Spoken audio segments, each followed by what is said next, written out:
What's up, everybody? It's Jordan, and welcome to the Sports Through Hines Show. Today is February 25th, 2022, and this is the first time I've done an actual episode in a very long time. This is probably the first episode I've probably done in a month. This is the first video non-series related that's not also Bengals related. And joining me today, he was also on a video a couple days ago where we discussed what the New York Jets should do in the offseason this year. I have Kenny the Sports Guy joining me today. How you doing today, Kenny? Hey, how you doing, man? Thank you for inviting me on the show today again. Yeah, no problem. We have a lot to talk about. Obviously I had to get you on my show the other day because, you're a big New York Jets fan and everything. And in today's video, we have, pretty much a lot of different variety of topics to talk about. We have things coming from the NFL, the NBA, WWE, AEW, maybe even more. Who knows what we're going to be talking about in today's video. But you kind of mentioning, you being a Jets fan, we talking about the Jets the other day. There's lots of hype around the Jets, and there's lots of hype around some other teams this upcoming season in 2022 year, like the Giants and maybe some other teams who have some young quarterbacks like the Jaguars, Bears. And, this past season was amazing to be a Bengals fan. I did not expect the Bengals to be this good. I thought they were possibly going to be in the playoffs, 10 wins at the absolute most. They exceeded my expectations. I would say they pretty much exceeded every single Bengal fan's expectations. And they were 100% basically the surprise team this past year in the NFL. And when we start thinking about the, surprise teams of the 2022 season, what team can replicate the Bengals' success this past year? In your opinion, who do you think could possibly be this basically the Bengals team of the 2022 NFL season?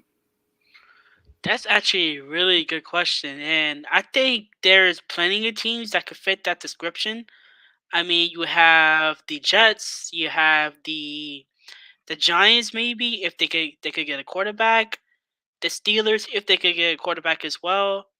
The Panthers, maybe if they get another quarterback as well.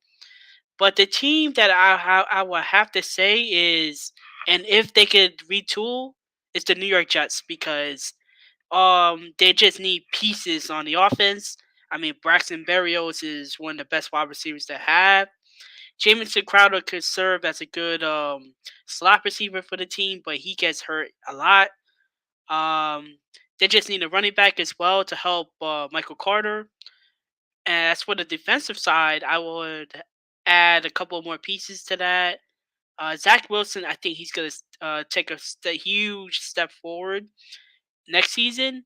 And for that, I would have to say the Jets, but also the Giants because the Giants they have some key pieces in there, but the only problem is they need a quarterback, and I just feel like Daniel Jones isn't the answer to QB.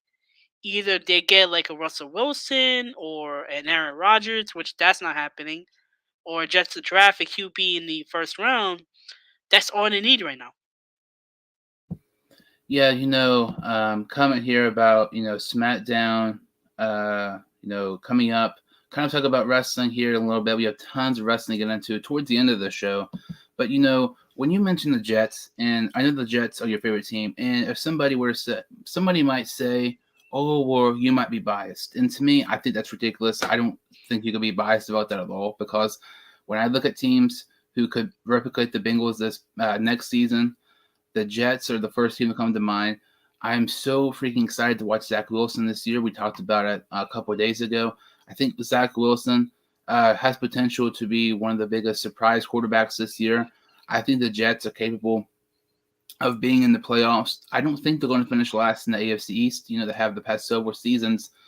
But, I mean, when you have Zach Wilson, a quarterback who the second half of the year played phenomenal, and it's not being talked about enough, and he has those weapons like Corey Davis, like they re-signed Berrios, Elijah Moore. If Denzel Mims can get just something, even if he's just okay, just have better production than he has the past couple of years, they can get him just a better offensive line. I feel like this is the stuff people always talk about me with the Bengals. Oh, they can just get Burrow an offensive line. They can just get Zach Wilson, not a good offensive line, just an average offensive line. They can be very, very good. Robert Saleh, that last past season, his first year being head coach with the Jets, their defense was horrible.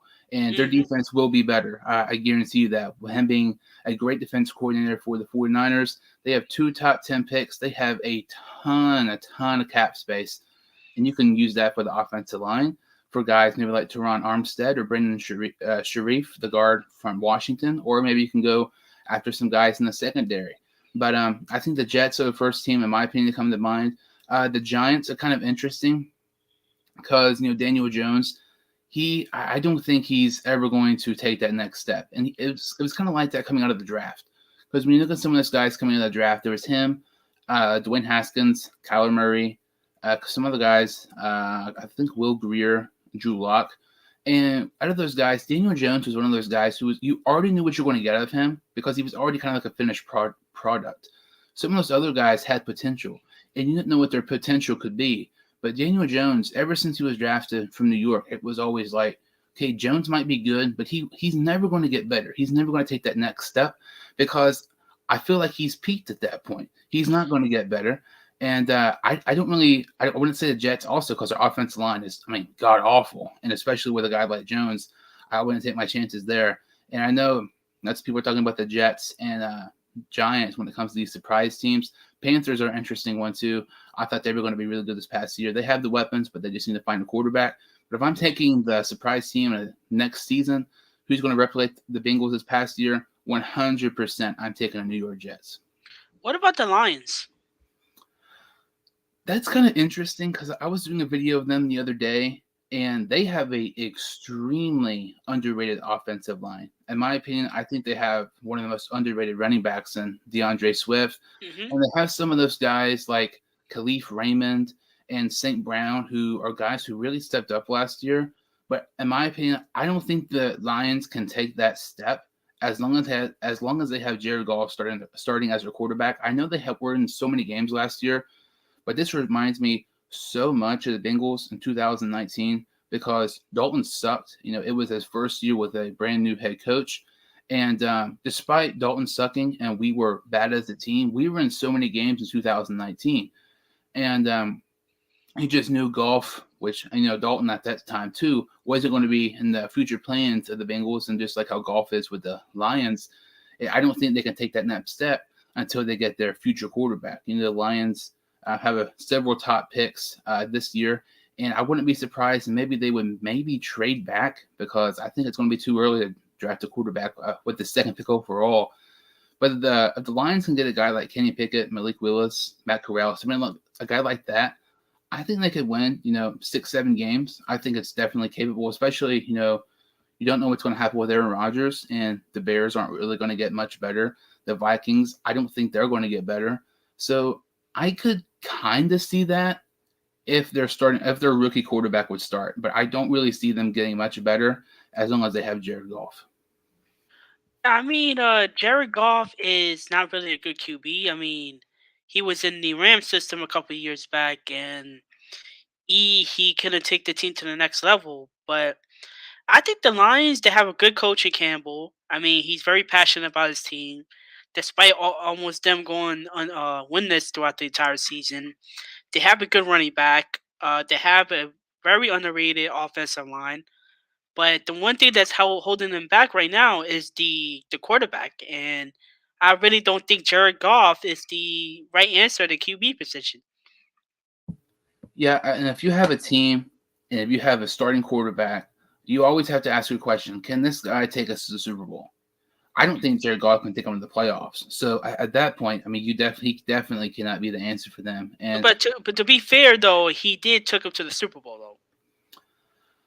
that is true with the Rams, but I feel like that had a lot to do, with Sean McVay. Because I mean, Matthew Stafford's an underrated quarterback, but we saw Matthew Stafford be in the same situation, this past year, and win it. But I don't know. And when you look at Jared Goff's record without Sean McVay as his head coach, it is horrendous. But it's weird. I feel like Goff would be a good backup, or he would be a good quarterback if he was in the right position and if he had all the talent around him. Like if he went to a team, let's say like the Vikings, or the Panthers, or Broncos, I feel like he would have much more success. I think if he was with the Broncos, maybe they're a playoff team. But when he doesn't have, some of those great weapons. I know they have a good offensive line and Swift, but if he doesn't have a great coach as well, I really don't see, Goff being great in Detroit. Yeah, I mean, the running back position is probably solidified there, but it's all up to the QB. I mean, like I said before, I think Jared Goff is not a good fit in the Lions offense, and he's not really a good QB at all. It's going to be very interesting. You're talking about the Lions, which I feel like that's possibly a sleeper team to watch this year. We talked about the Jets and the Giants, who could possibly be the Bengals next season. And, when you hear Detroit, in my opinion, when I think of sports, the first thing I think of is the Pistons. I was watching the Pistons game last night against the Cavs. That's Hmm. my dad's favorite team is the Pistons. My favorite team is the Cavs and the Celtics. And, the ESPN all-time top 75 list was released just a week or so ago.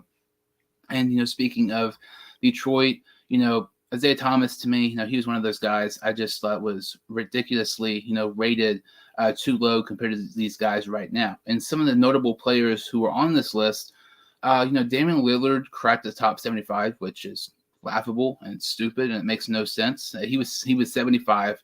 Isaiah Thomas was 27. Giannis was 18. Shaq was 11.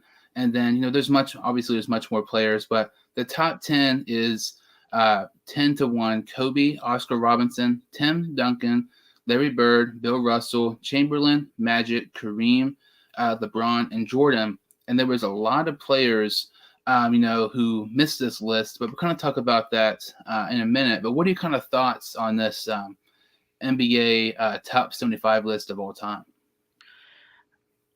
I'm looking at the list right now, and it is absolutely ridiculous. I would agree. Number one, Korea Abdul-Jabbar is like the best scorer in the league ever, and there are some players that kind of questionable on why they're on the list. I mean, I don't know. I really don't know what to think of it. I mean, the only thing I agree with is Abdul Jabbar. Being number one. Jordan is obviously in there because he's the GOAT. LeBron, I think, is in there as well. But I don't really I don't really see like the list being, very concrete because there is a lot of questionable players on this list. When you look at the top 10, everybody's talking about, Kobe being 10. I don't disagree. Like I said, I'm a Celtics fan, so growing up I did not like Kobe. Watching him play, I just wasn't a fan of the Lakers. But I would totally understand people saying he should be, closer to 1, but I've seen people him being in the top 3, and I just don't think that should be the case at all. Hmm. Um, I'm not trying to be biased. When you look at some of the best NBA players of all time, I feel like somebody who's not being talked about at all, who's not in the top 10, Hakeem Olajuwon was not on the list. I think he's severely underrated. I mean, he was on the list, but he wasn't in the top 10. Larry Bird, to me, I think should be a tad bit higher. I really think he's extremely underrated. And I feel like if we're talking about if Larry Bird played in today's NBA, he would average at least 35 points and would be considered the best of all time. Just I would how say 40.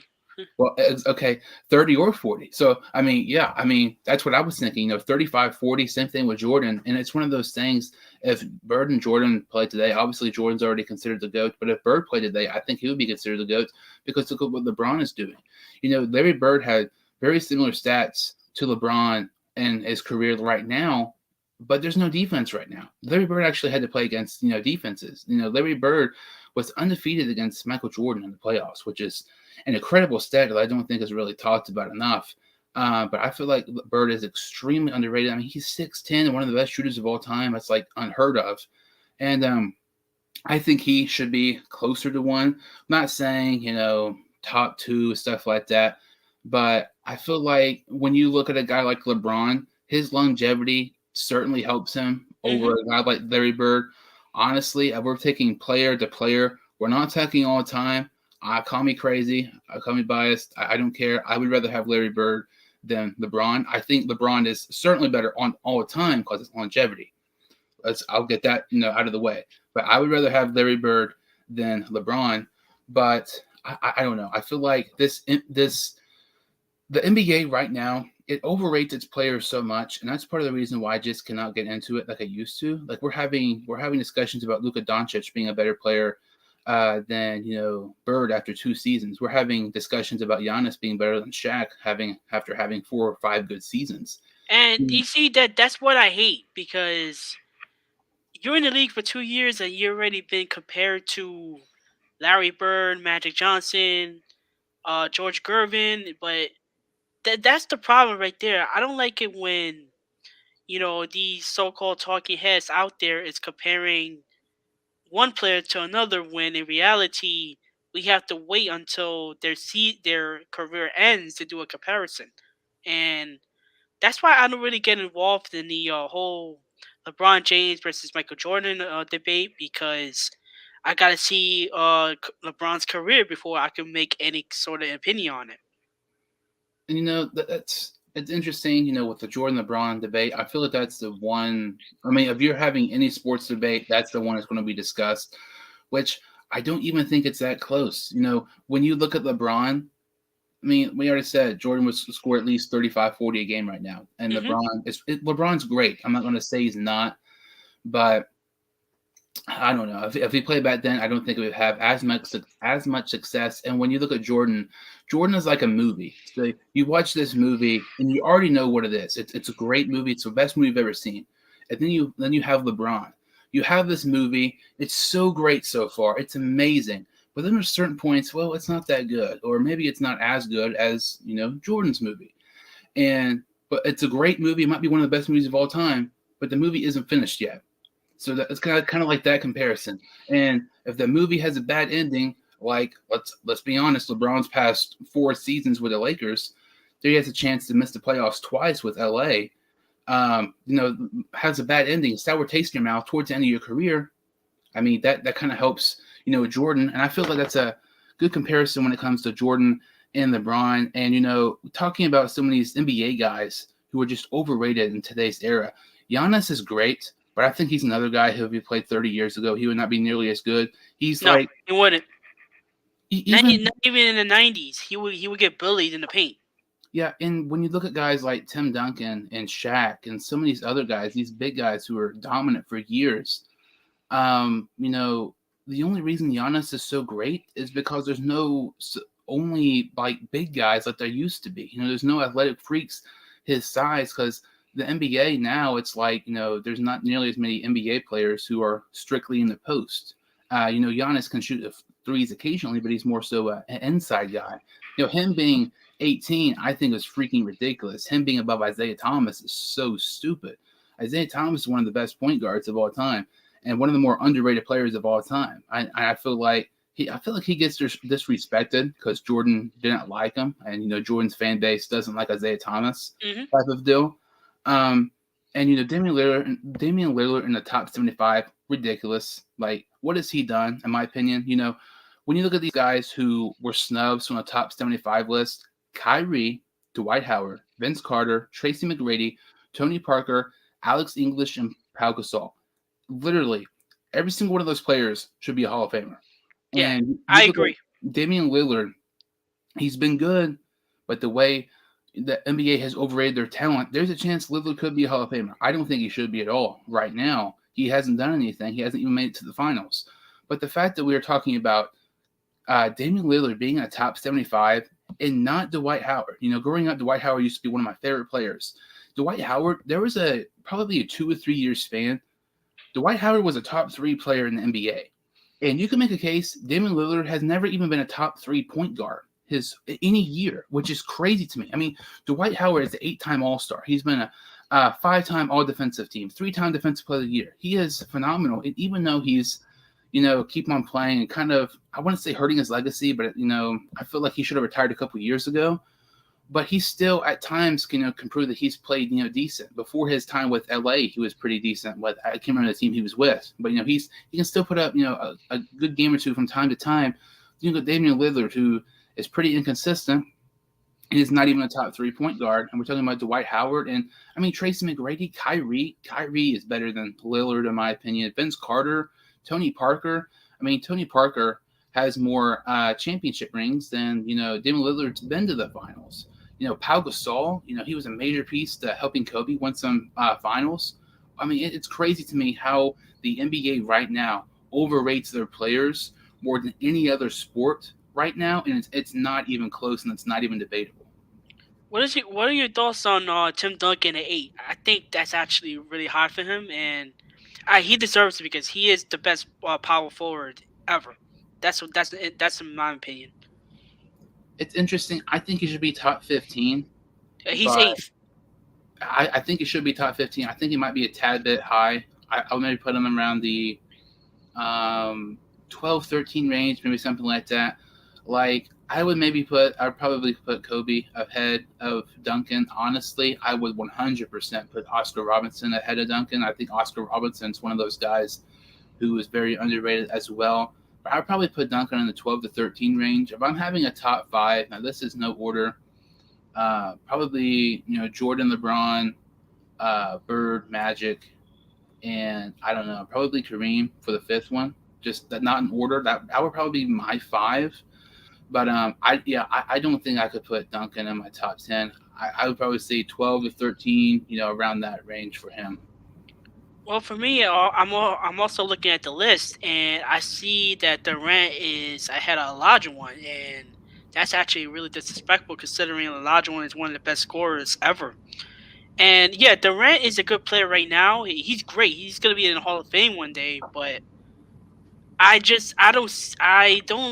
not like him being ahead of Olajuwon. I think it should be the reverse. Did you say Durant? No, Olajuwon should be ahead of Durant because Oh, yeah. because right now Durant is actually, hold on. He is actually ranked.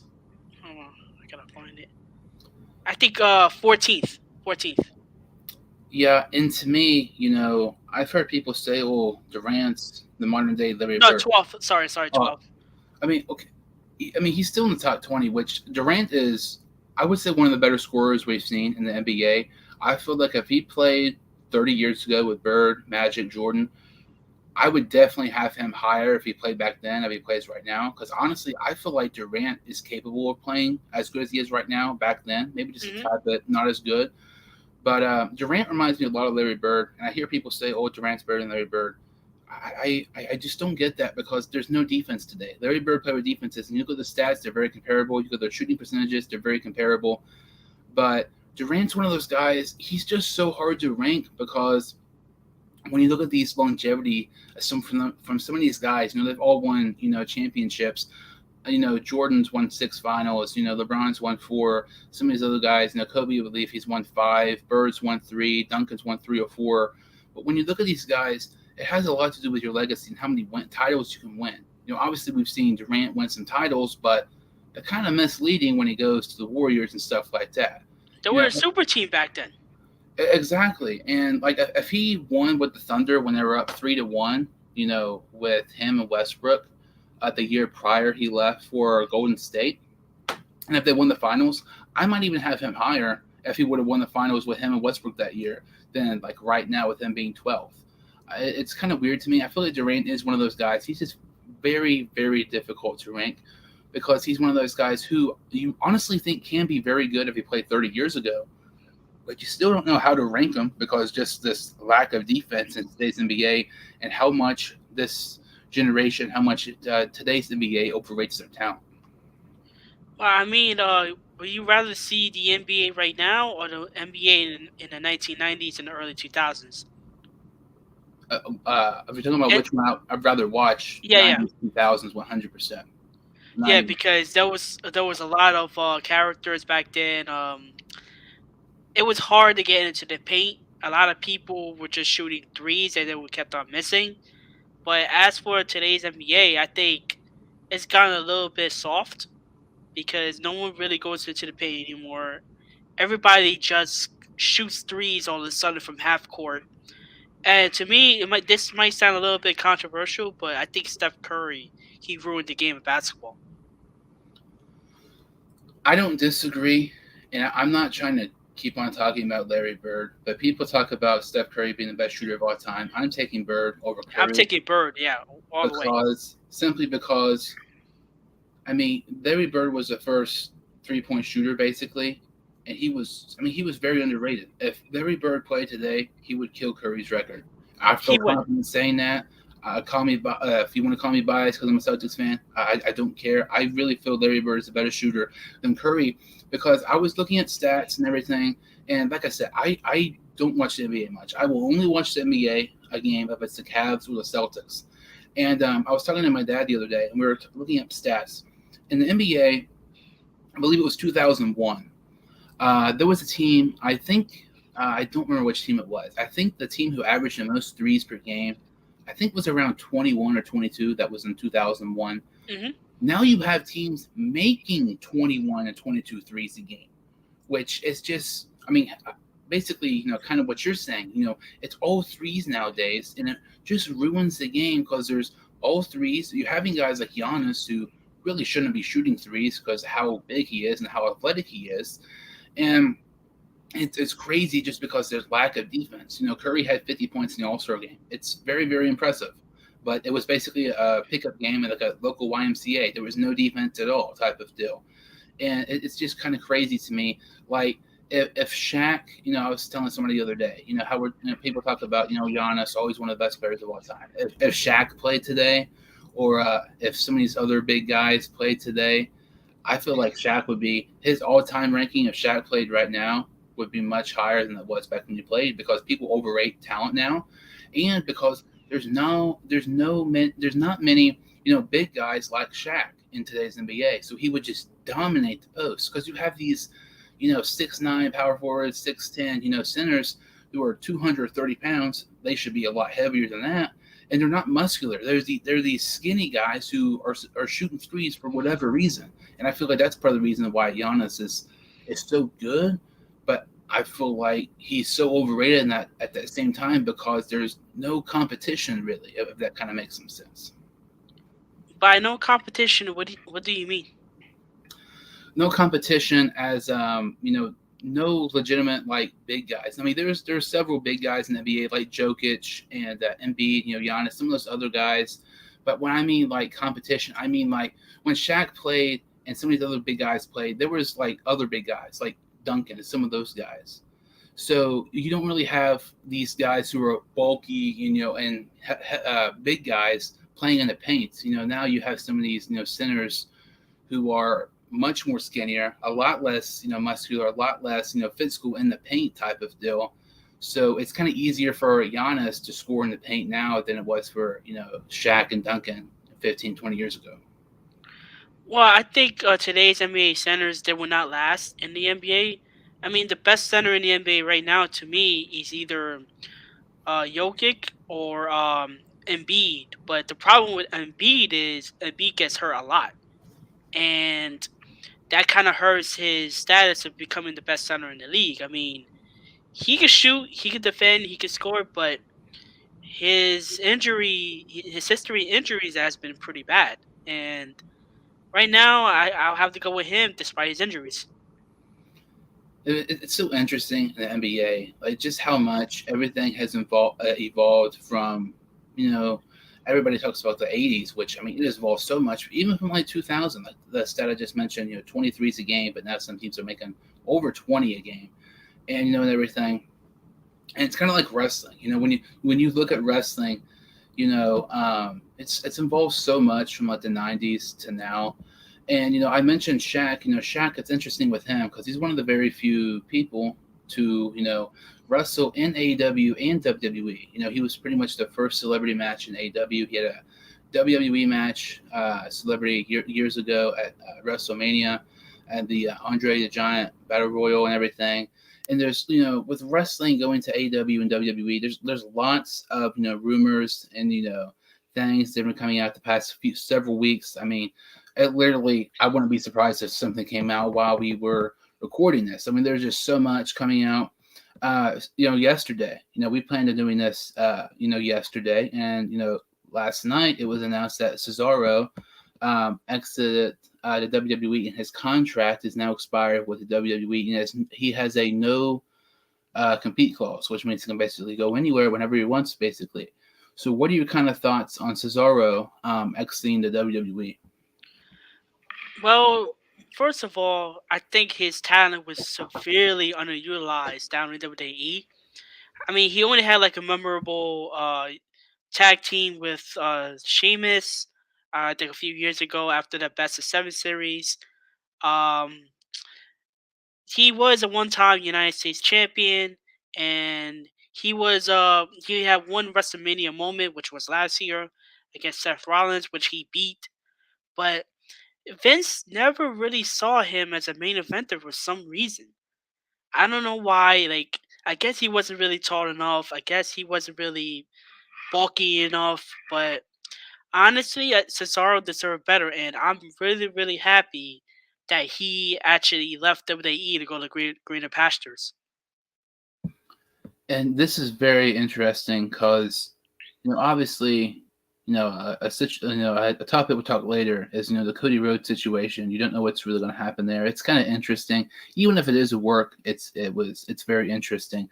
But him and Cody Rhodes are very close friends, and Chris Jericho said in an interview a while back, he's going to have 5 people in AEW who are not in it right now.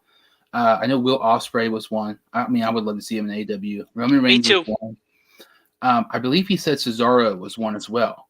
And we've already seen Chris Jericho kind of recruit some of these guys from WWE to come to AEW. A guy like, Hager, who's Jack Swagger in the WWE. Some of these other guys, Jericho is very close with, brings them along in AEW to get them more of a, I don't know, veteran presence and more, names out there who are, people know about. And with Cesaro, I know some people say, he might not fit in AW, which I can kind of get that.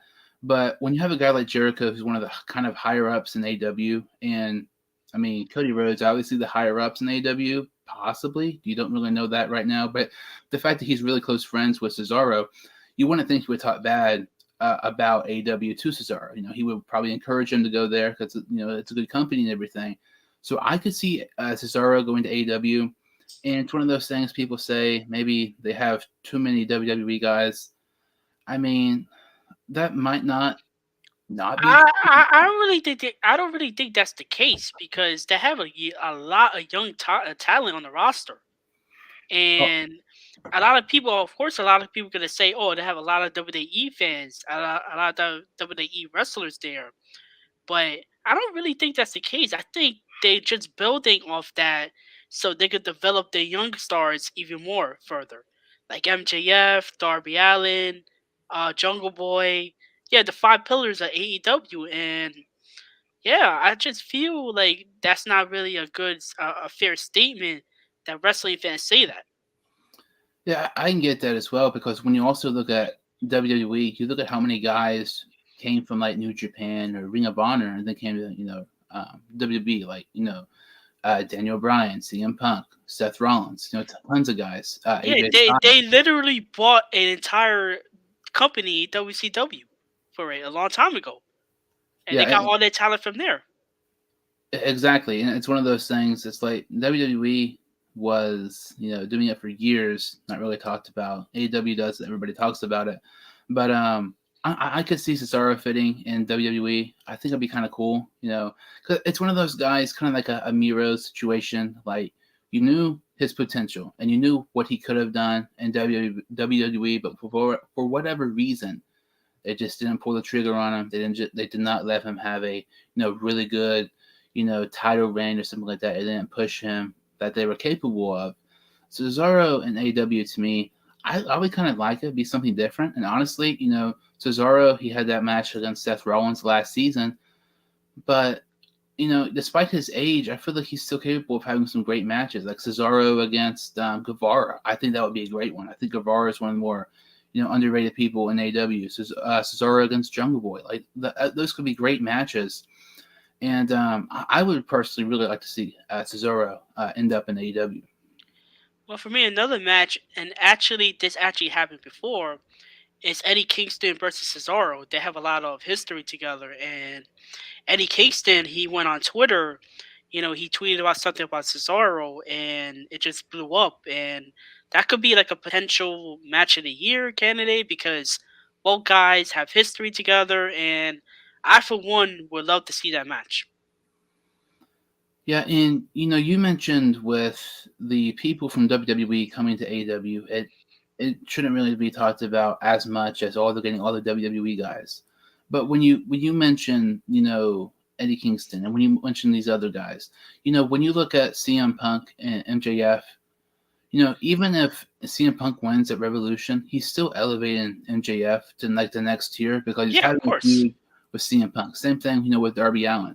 And honestly, Chris Jericho hasn't really been, I would say, himself, like storyline wise, for a little while, ever since the Pinnacle and Inner Circle feud.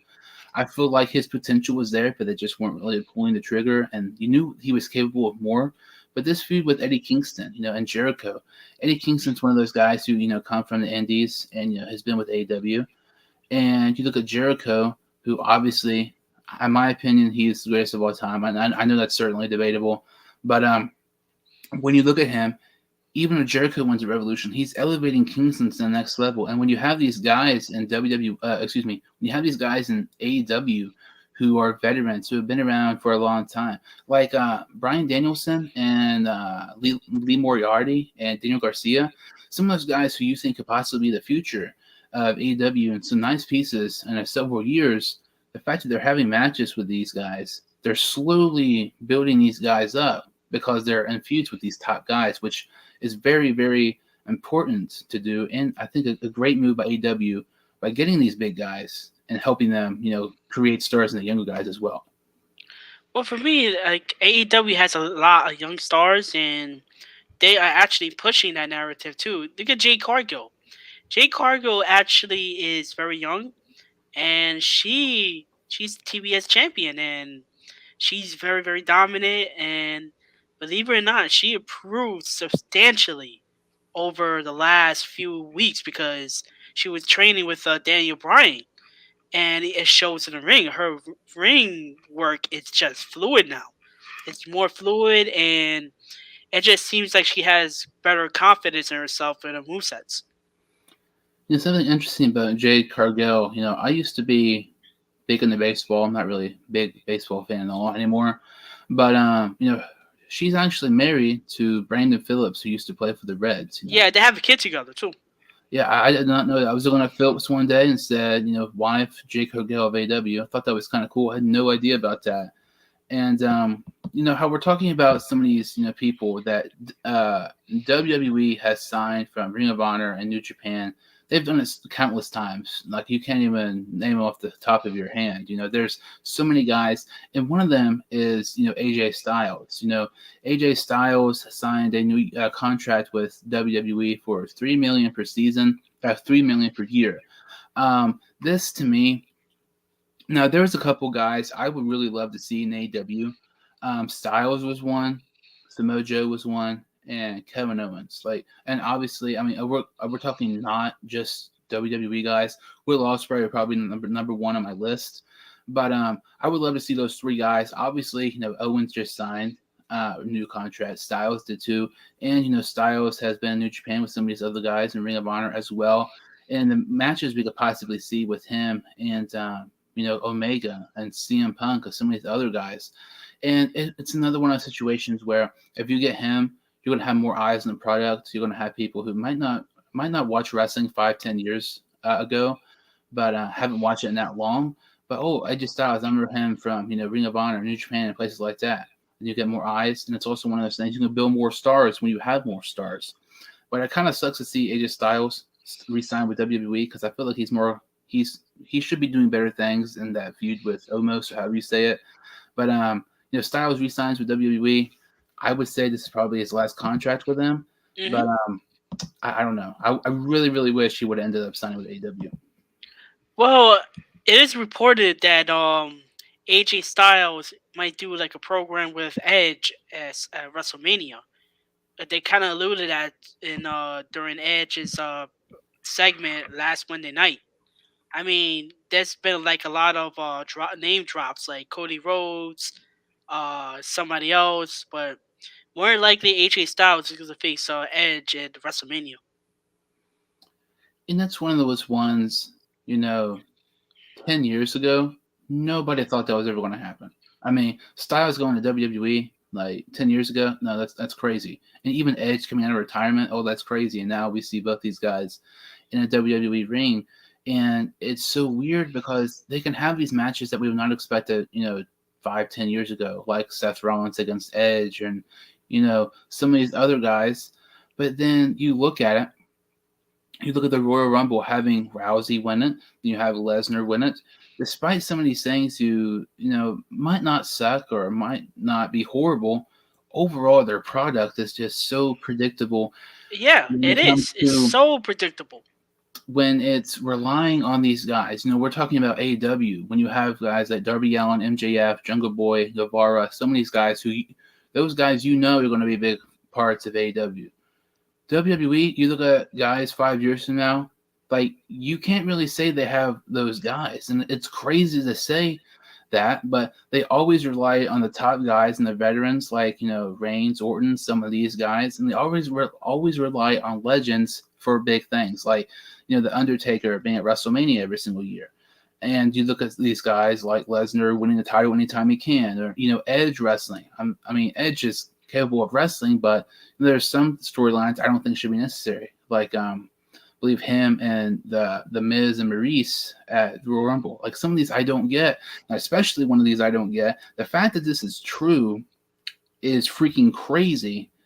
With the WrestleMania being in Texas, they're slowly building up a possible feud between Kevin Owens and Steve Austin. I do not want to see that. I do not want to see it at all. It's so ridiculous, Oh, and it's one of those things. Oh, WrestleMania season. People might not watch WWE the whole year, but they might buy it and watch WrestleMania because it's like the Super Bowl of wrestling. But it's one of those things. Oh, Steve Austin's in it. That should be good. But if you're a watcher who watches it week after week or follows up with it, you realize that is just god awful. That is so stupid.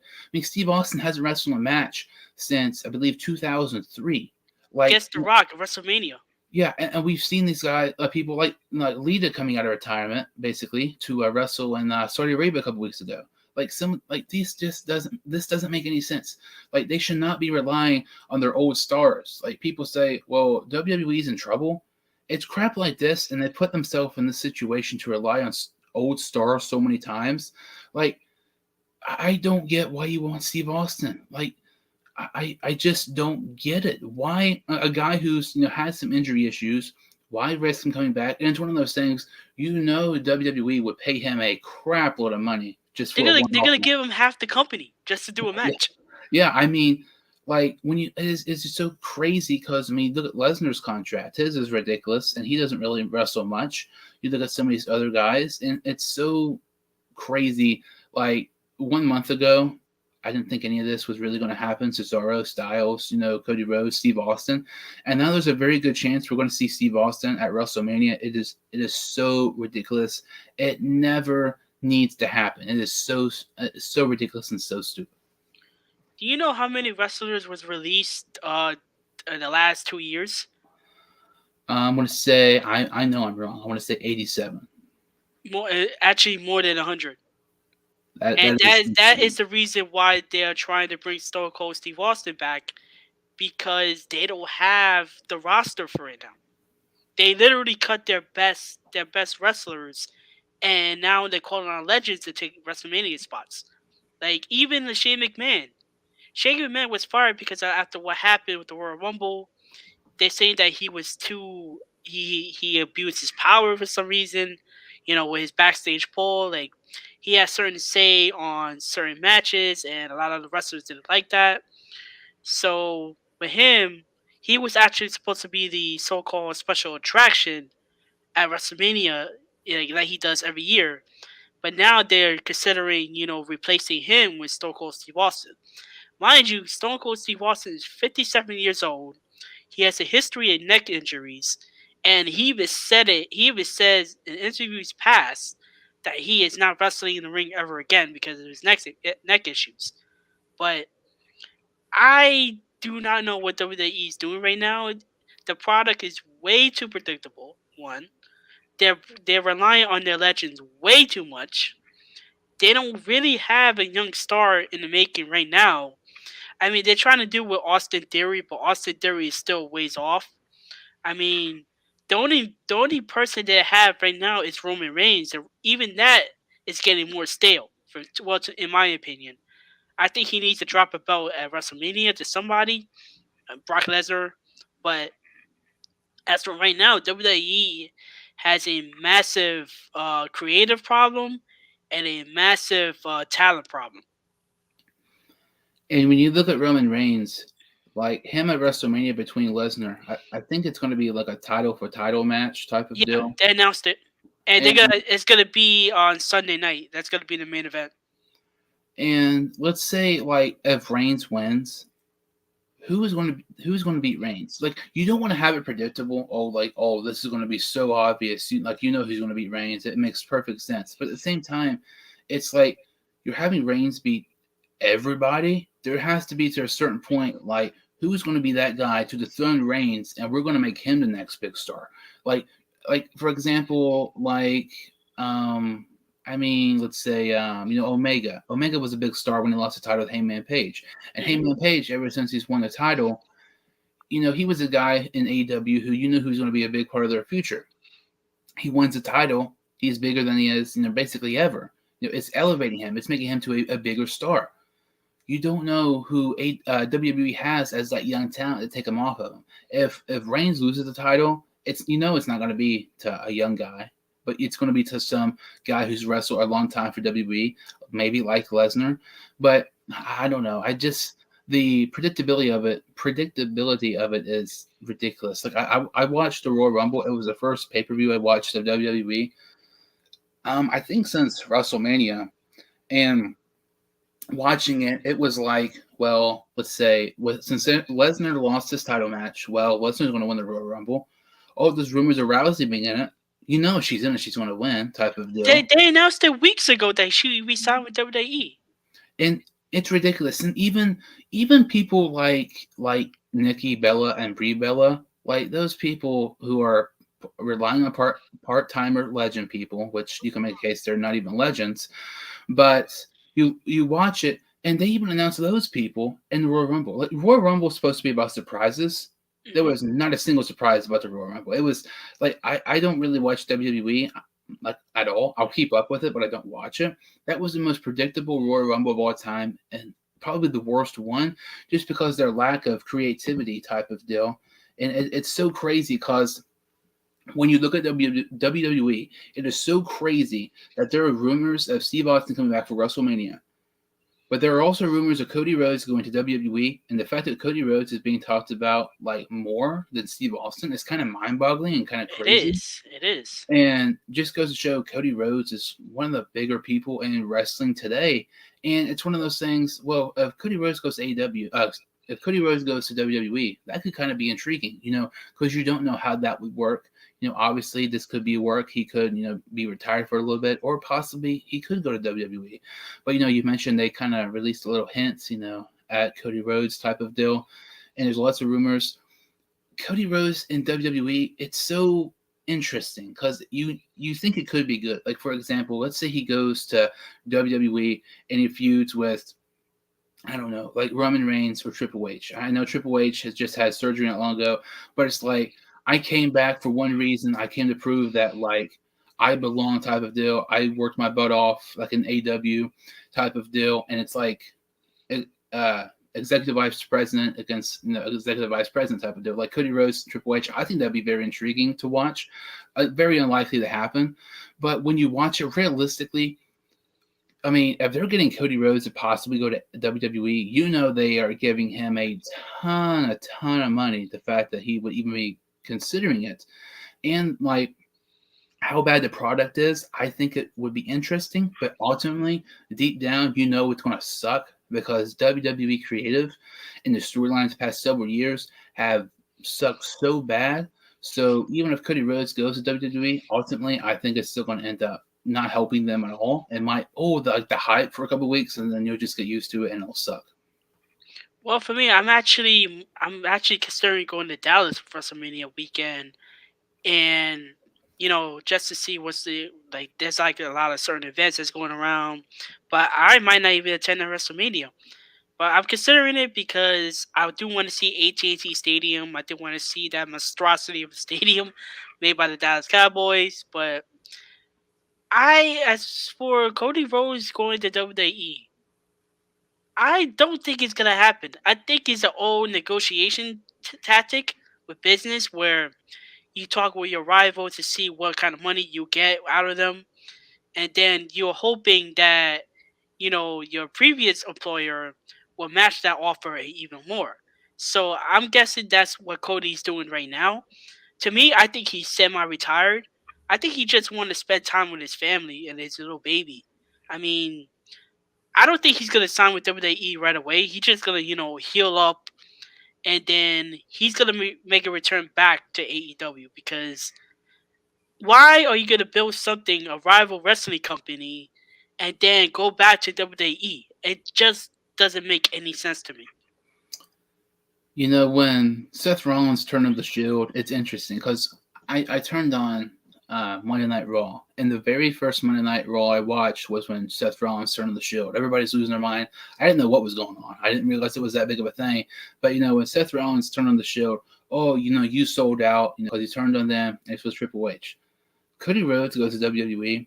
I know he's going to cut a ton of money, but talk about like selling out. I mean, he wanted to do the best for him, but the fact you're talking about, building a rival company, working your butt off, it has so many stars, it has so much potential, a possibly a brighter future than WWE because how much talent they have, and the fact that you could possibly go back, it's kind of surreal, and you never thought it would happen. But it's interesting. I don't think he's going to be with anybody right now. Like how you're mentioning, with this kid, I wouldn't be surprised if he waited till like August or something like that. With SummerSlam and All Out and everything.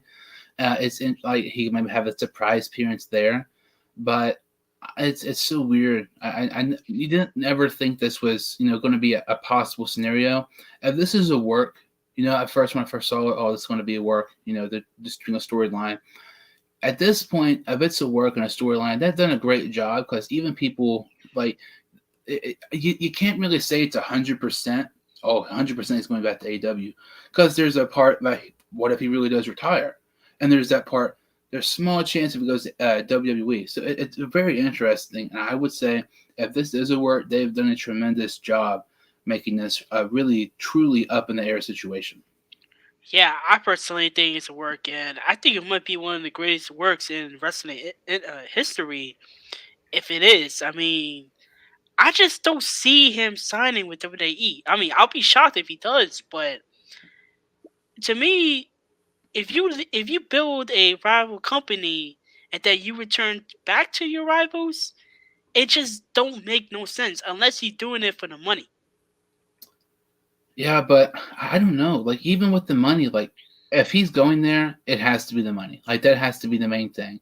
But with all his like media things, like being with AEW, being on the big show, whatever that show is on Go Big TBS, Show, yeah.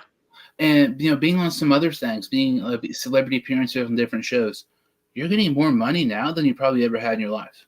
Like his contract with AEW is probably far more than he had with WWE. Obviously, yeah. Yeah, but I just don't get it. There has to be a certain point. I mean, he has like all the money in the world. I don't get how it could be about the money. When you're traveling 3-4 days a week, or opposed to AEW just like one, and you in AEW you have pretty much full control of what you're going to say, what you're going to do. When you have a promo or storylines, you even have a say to a certain degree. WWE, you have like nothing. Like even if you've been there quite some time, like it's kind of crazy. And with AEW and WWE, all this news with Cesaro, Styles, Cody Rhodes, Steve Austin. I mean, after WrestleMania, there's going to be some more cuts. I mean, there's been some cuts after WrestleMania for the past couple of years, and it's interesting. And when with AEW Revolution, it's coming up in just a couple of weeks. Do you have any like favorite matches or very favorite storylines heading into that pay-per-view? All of them. I think the match is stacked. I do want to see Adam Cole versus Adam Page for the AEW Championship. I'm excited for the Britt Baker versus Thunder Rosa match.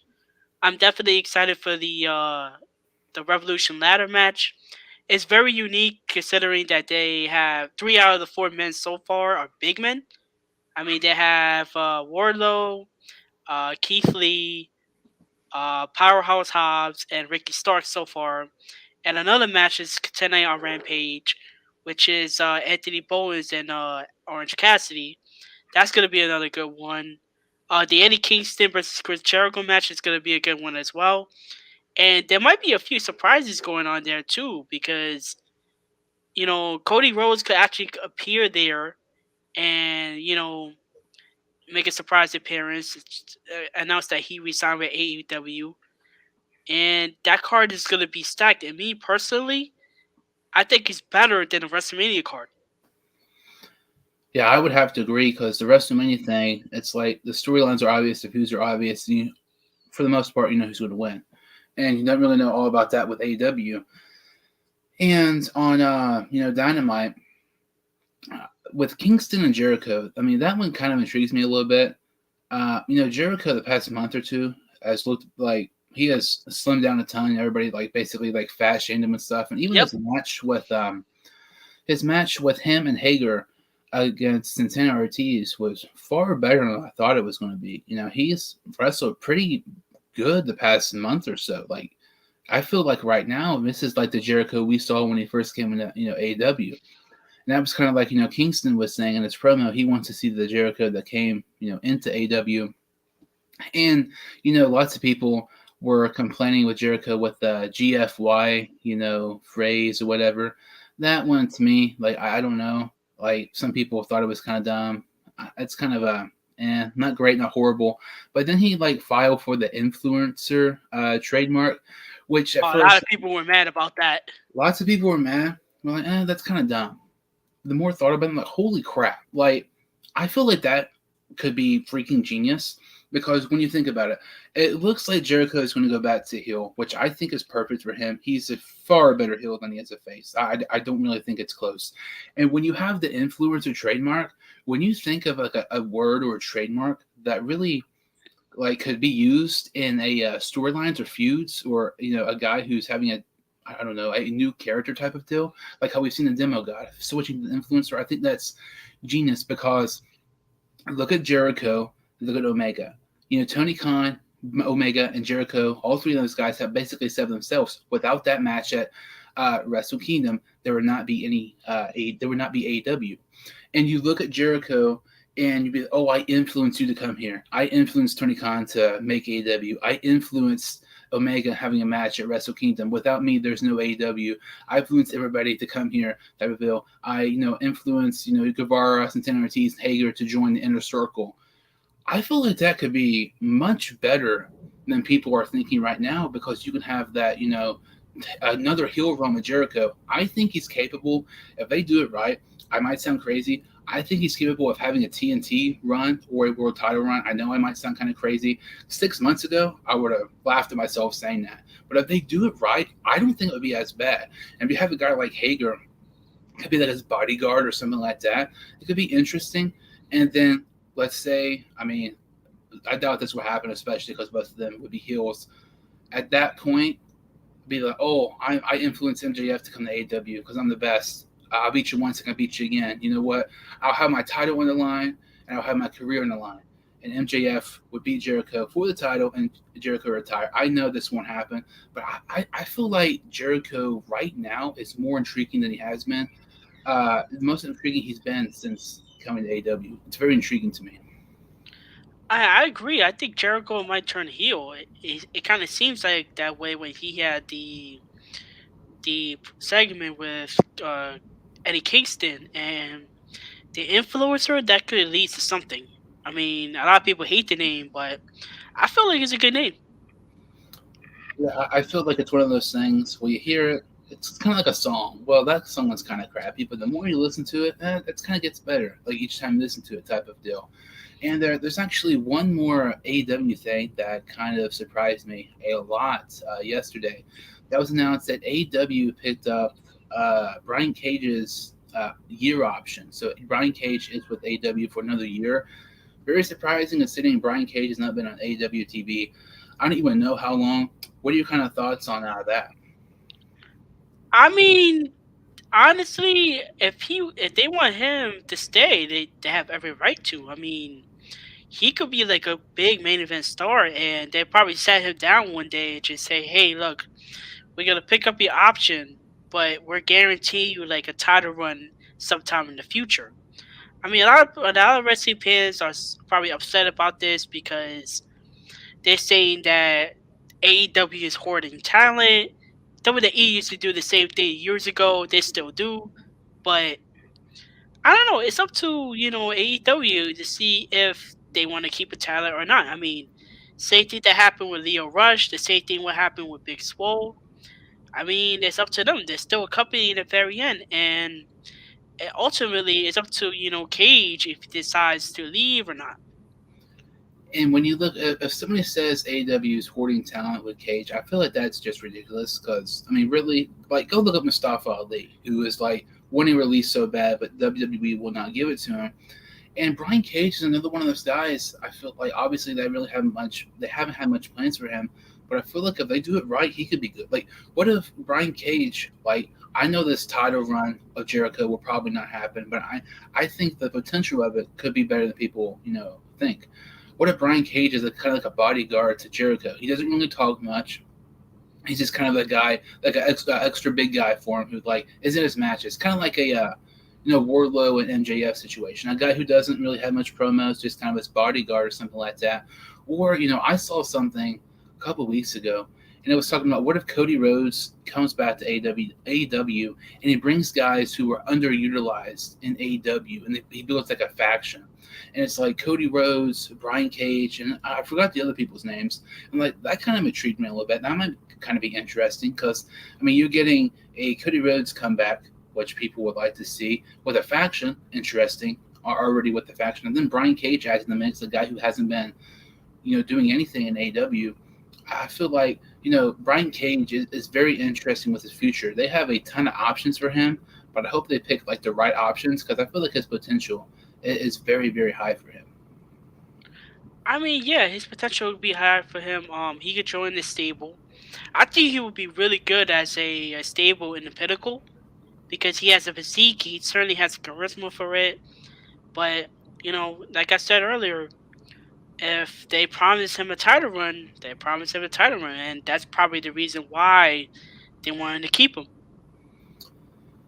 And it's one of those things. I mean, you look at Brian Cage, wherever he goes, I feel like he would best be, in the stable faction. A manager like Taz, because he is not really one of those guys who's great at promos. And I feel like, when you look at AW, not AW, when you look at wrestling as a whole, you always Hmm. try to hide people's weakness. Like Exactly. if somebody, like for example, that probably 6 month to 8 month stretch when Jericho was sucking at wrestling, they did not have him wrestle a ton. When you look at the, after those MJF matches, in the I can't remember what they're called, like with Wardlow and Sean Spears and stuff like that. He didn't wrestle much because they knew at that point he wasn't good at wrestling. Now Hmm. he waits a little bit. Now he's better. When you look at a guy like, let's say, Big E, for example, with WWE, a guy who you were capable, he wasn't ready to go on his own yet. He wasn't big enough. He wasn't good enough by himself. And then he was, and then he has a title run. I know it was far more shorter than people thought it was going to be, but you always try to hide your weakness, whether it's wrestling, promos, or whatever it may be.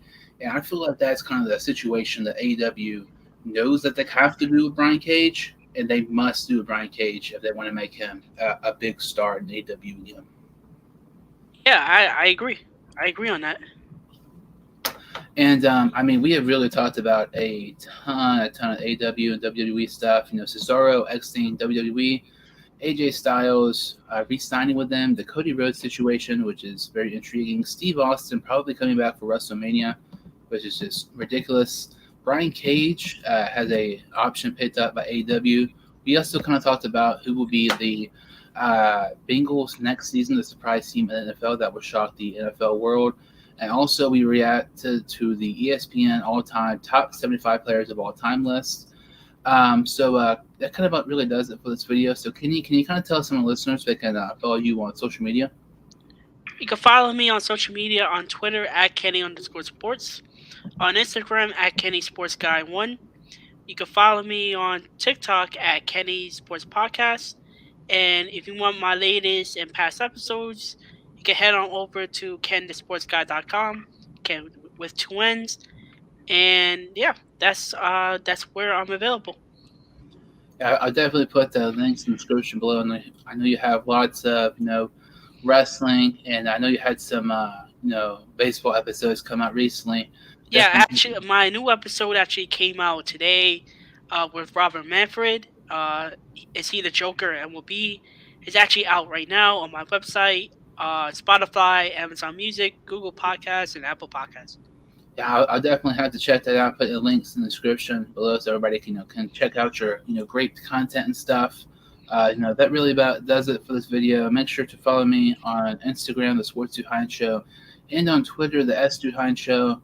If you're new to the channel, if you've seen my videos before, make sure to like this video and subscribe to the channel. I would really, really appreciate it.